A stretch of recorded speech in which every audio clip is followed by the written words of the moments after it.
क्या है एनआरसी? ये कब लागू हुई थी? इसकी शुरुआत क्यों और कैसे हुई? एनआरसी नाम की साग में कितने लोगों ने अपनी जान गंवा दी और कितने टाइम तक ये आंदोलन हुआ? सिर्फ असम में एनआरसी क्यों लागू हुई? 2019 में जारी की गई आखिरी फाइनल लिस्ट में जिन लोगों का नाम नहीं आया, क्या उन्हें देश से निकाल दिया गया? क्या हुआ उनके साथ? अब फिर एनआरसी का मुद्दा क्यों गरमा रहा है? क्या सीएए देश में लागू होने वाला है? क्यों इससे हर कोई नाखुश है? ऐसे कई सवालों के जवाब आज की वीडियो में आपको मिलेंगे। बक्सर जिले के चुनबारी गांव में 60 साल के अंबर अली खदान में पत्थर तोड़ने का काम करते थे और इसी से अपने घर का खर्चा चलाते थे। लेकिन जब एनआरसी लिस्ट में इन्हें डिवोटर बताया गया तो इन्होंने 7 जुलाई को अपनी जान दे दी।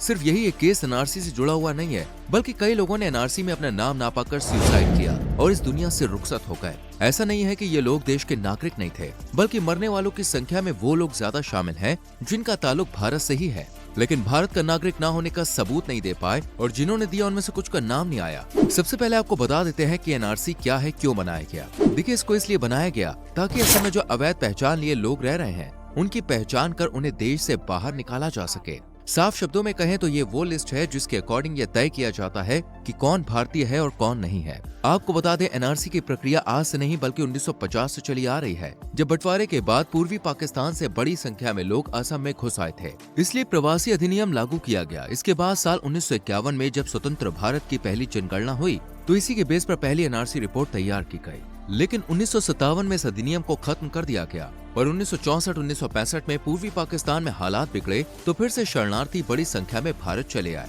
इसके बाद साल 1971 में जब पूर्वी पाकिस्तान में दंगों और युद्ध की आग भड़की तो फिर से वहां के लोगों को शांति का घर भारत ही लगा। 1989 और 1985 के दौरान विदेशियों की पहचान करने और देश के नागरिक के अधिकार छीनने के चलते 6 साल तक आंदोलन चला और फिर 1983 में फिर से प्रवासी अधिनियम पारित किया गया। 1985 में तत्कालीन प्रधानमंत्री राजीव गांधी की मौजूदगी में केंद्र, राज्य और एएजीएसपी ने एक समझौते पर साइन किए, जिसके मुताबिक 25 मार्च 1971 को या उसके बाद आए विदेशियों को भारत से निकाल दिया जाएगा। 7 बार एनआरसी को लागू करने का फैसला किया गया, लेकिन हर बार नाकामी ही हाथ लगी और साल 2013 में ये मामला जा पहुंचा सुप्रीम कोर्ट के हाथ में। कोर्ट के ऑर्डर मिलने के बाद साल 2015 में एनआरसी की प्रक्रिया शुरू हुई और असम में पहली एनआरसी लिस्ट साल 2019 में पब्लिश हुई और एनआरसी की जिन लिस्ट में भारतीयों का नाम नहीं था उन्हें देश से निकलने के बजाय उन्हें फॉरेन ट्रिब्यूनल में अपनी नागरिकता साबित करने का मौका दिया गया। लेकिन जिन लोगों का नाम इसमें भी शामिल नहीं हुआ उन्हें सुप्रीम कोर्ट या हाई कोर्ट की मदद लेने के लिए कहा गया। अब बात करते हैं एनआरसी से बचने के लिए और भारत की नागरिकता साबित करने के लिए क्या क्या डॉक्यूमेंट जरूरी है। सबसे पहले आपको एनआरसी से बचने के लिए अपने जन्म की पूरी जानकारी देनी होगी, जैसे आपका जन्म कहाँ हुआ, साल, महीना, जन्म की तारीख वगैरह वगैरह।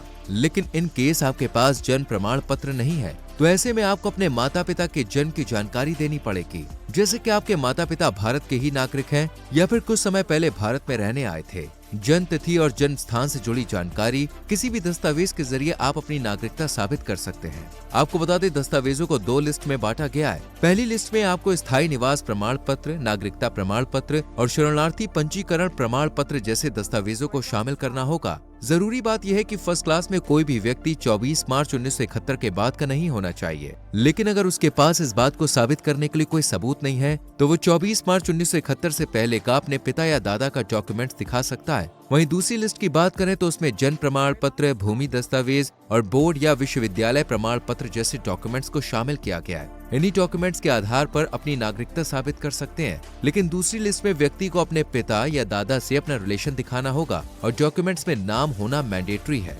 हालांकि देखा जाए तो ये मामला सुलझ चुका था, लेकिन अब 2024 में फिर से गरमा रहा है और इस बार एनआरसी के साथ नाम जुड़ा है सीएए का। सीएए को साल 2019 के दिसंबर महीने में संसद से मंजूरी मिल गई थी, लेकिन सीएए को मंजूरी मिलते ही देश भर में आंदोलन का कोहराम मच गया और 10 जनवरी 2020 को राष्ट्रपति की सहमति के बाद इसे कानून बना दिया गया। आपको बता दें, सीएए का मतलब है सिटीजनशिप अमेंडमेंट बिल, यानी इस बिल के तहत मुस्लिम आबादी वाले देश जैसे पाकिस्तान, बांग्लादेश, अफगानिस्तान से जो भारत आए थे उनमें सिख, हिंदू, ईसाई, जैन, बौद्ध और पारसी धर्म के लोगों को भारत की नागरिकता देने की बात कही गई है। लेकिन इसमें मुस्लिमों को नहीं जोड़ा गया है। जी हाँ, अगर कोई मुस्लिम विदेश से आया है तो वो इस बिल में शामिल नहीं होगा। इसी बात को लेकर मुस्लिम्स के साथ देश भर के लोग भड़क उठे और दिल्ली में तो मुस्लिम पक्ष का गुस्सा फूट ही पड़ा। हालांकि ये नियम 5 साल पहले ही पारित हो चुका है, लेकिन लोगों के गुस्से, विरोध प्रदर्शन की वजह से इसे पूरी तरह से लागू नहीं किया गया। लेकिन जब केंद्रीय मंत्री शांतनु ठाकुर ने सीएए को लेकर बात कही कि इसे 7 दिन के अंदर देश भर में लागू कर दिया जाएगा, ये हमारी गारंटी है,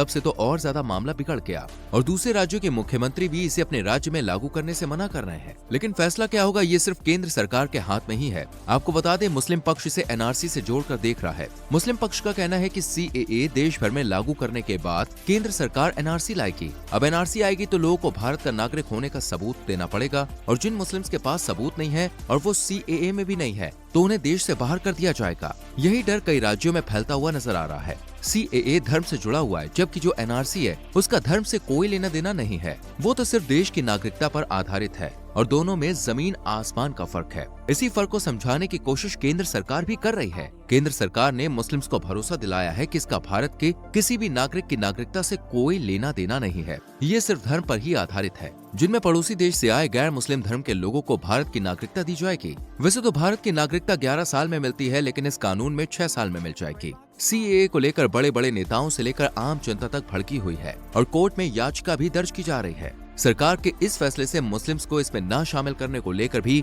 विरोध प्रदर्शन का माहौल छाया हुआ है। ये मुद्दा इसलिए और ज्यादा भड़का हुआ है क्योंकि जहां एनआरसी सिर्फ असम में लागू हुई थी, वहीं सीएए पूरे देश भर में लागू होगी। इसलिए हर कोई सरकार के इस फैसले से नाखुश नजर आ रहा है। वैसे आपको क्या लगता है, क्या सीएए में मुस्लिम्स को शामिल करना चाहिए था? क्या सीएए लागू होना चाहिए? अपनी राय कमेंट सेक्शन में लिख के जरूर बताएं। वीडियो अच्छी लगी हो तो लाइक करें, शेयर करें और चैनल को सब्सक्राइब करके बेल आइकॉन प्रेस करें, जिससे आने वाली वीडियोस आपसे मिस ना हो। मिलते हैं अगली वीडियो में। Till then bye bye, take care.